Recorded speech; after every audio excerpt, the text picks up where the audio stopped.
Hello and welcome back. GovDoc News, no opinions, just facts and summaries of government documents. You take it from there. Switching it up again with the U.S. Department of Agriculture press release from October 22nd, 2025, titled Secretary Rollins Announces Plan for American Ranchers and Consumers. So here is an announcement from the USDA unveiling a set of government actions aimed at supporting the American beef industry with a focus on helping family-owned ranches and ensuring a stable supply of beef for the country. The stated goal is to address challenges like declining farm numbers and shrinking cattle herds while responding to the rising consumer demand for beef. These steps are framed as important for the nation's food supply and overall economic stability. Some facts of the case here for you. Since 2017, the U.S. has lost more than 17% of its family farms, totaling over 100,000 operations in the last 10 years. The national cattle herd is at its lowest level in 75 years.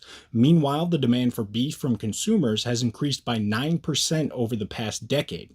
And building up the cattle herd takes years, so the actions are designed to stabilize prices for ranchers now and keep beef affordable for buyers in the long run.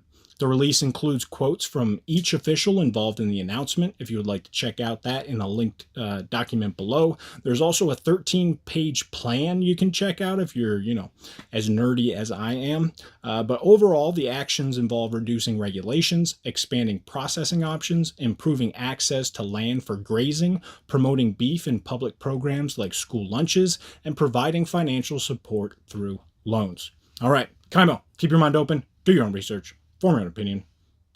See you next time.